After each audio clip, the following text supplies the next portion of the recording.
Greenpeace, from 3 to 3 million.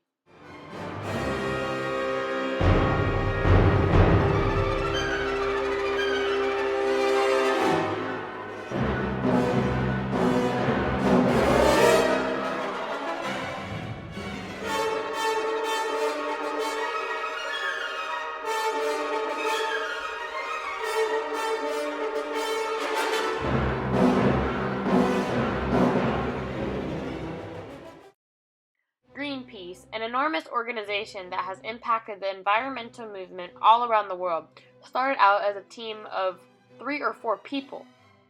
At first, Bob Hunter, Irving Stowe, and his wife Dorothy Stowe were sitting around their kitchen table. They were having a conversation about the Amchitka nuclear bomb test that was going to be conducted. They were all worried about the bomb. They decided to get a group together and hold a meeting concerning the Amchitka nuclear bomb test. It was the 70s, and the U.S. was planning on setting off a nuclear bomb test in Canada's backyard. The test was to be conducted on the island of Amchitka, right off the coast of Alaska. Since this was U.S. territory, they could conduct the bomb test. The Amchitka bomb was to be 250 times more powerful than the bomb that blew in Hiroshima. Canada, and especially in Vancouver, was swarming in protests and riots against the Amchitka nuclear bomb test and the Vietnam War. Vancouver was full of tree huggers and animal lovers. Environmentalists and scientists were speaking out against the bomb test. If that Amchitka bomb went off, not only would all the wildlife be killed on the island and the surrounding area, but the amount of force applied from the nuclear bomb could cause a tsunami and an earthquake. This disaster could affect Canada strongly. After a few weeks, the meetings called Don't Make a Wave were frequently held. With the pressure of the Amchitka nuclear bomb test getting closer, people got more stressed than mad. Over coffee one morning, Marie Bohol mentioned an idea. Why not sail a boat up there and confront the bomb? At one Don't Make a Wave meeting, as it was called then, everyone was conversing about the test. Then Bohol announced the idea. They, Greenpeace, a group of 6 or 7 people at the time, could take the voyage to Amchitka by boat and stop the nuclear test. Everyone in the group thought this idea was ridiculous because up near Amchitka the storms were so bad, large boats were even swallowed in the waves. But Greenpeace, being a loose alliance of hippies with long hair, environmentalists, pacifists, and Quakers, they didn't let up on ideas very easily. And ridiculous ideas were their thing. Greenpeace ended up pursuing the idea. After that meeting in 1971, Greenpeace founder Irving Stowe flashed a peace sign and said to the small group of people, "Peace." In return, Bill Darnall, a quiet Canadian ecologist, said in return, "Make it a Greenpeace." This is when the meetings Don't Make a Wave became a small organization called Greenpeace. To get a boat to take the voyage, they needed money, and none of them had enough money for one. They started fundraising. Marie Bohol, the artist of the group, offered to make buttons to make money and spread awareness of Greenpeace. Greenpeace was spelled at first with green and peace separately, but then Marie put on the button and the word would only fit together, so it became Greenpeace as one word. Obviously, the team became aware that selling 25-cent buttons would not be enough money to buy a boat.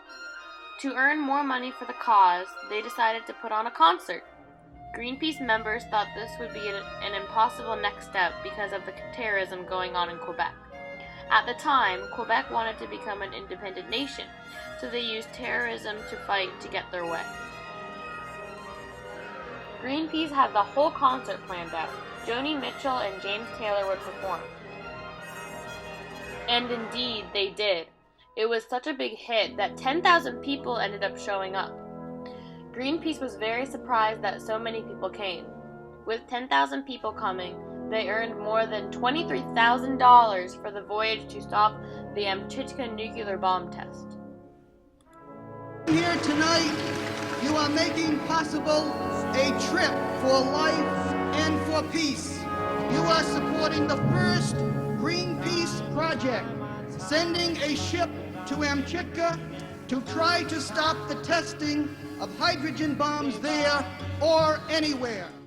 Within a matter of weeks, Greenpeace had a ship prepared with Captain Cormack in charge for the long voyage to the island of Amchitka. The team painted on the ship their organization's name, Greenpeace, and later painted the name of their famous ship, the Rainbow Warrior, on the little but mighty boat.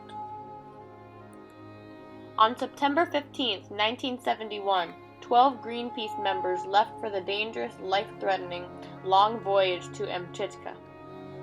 By then, Greenpeace had many supporters and people to cheer on the voyage. Everyone knew that the team wouldn't come back alive. The 12 of them would be sailing at the most dangerous time of the year. With the ocean waters high and out of control, the outcome of Greenpeace making it was very unlikely.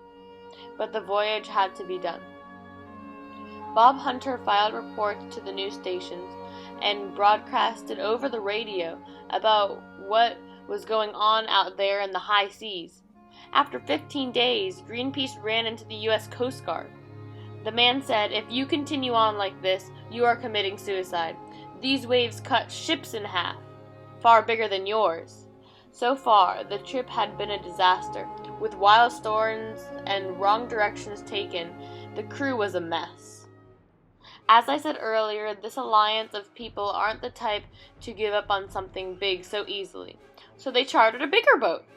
They pushed through the long journey, but the bomb was detonated on November 6, 1971, way before Greenpeace could have reached Amchitka.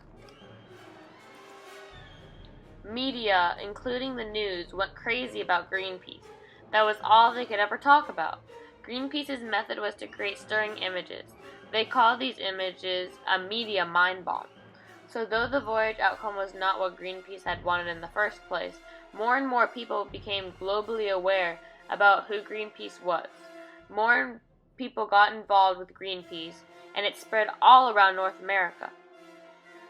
Inspired by the bravery of the first Greenpeace team's voyage, Greenpeace member David McTaggart decided to voyage out on his little wooden vessel to stop a French bomb.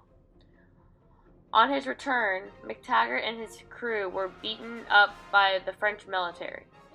Word spread about the fight between McTaggart and the French all around the world. The French were so ashamed and embarrassed they stopped the program, and the bomb tests were conducted deep under the ocean. After that victory for Greenpeace, they branched out to other environmental problems that were occurring.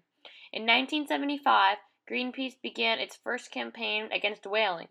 Greenpeace's little inflatables were hidden by the looming shadow of the enormous whaling ships. If you took an image and you passed it through the media into the mass mind, you could essentially blow the mass mind with new images that would create whole new ways of looking at the world. And the image of small whales up against giant whaling machines was a mind bomb. What is a whale but a big hunk of flesh? Let's poke him, stab him, steal his breath.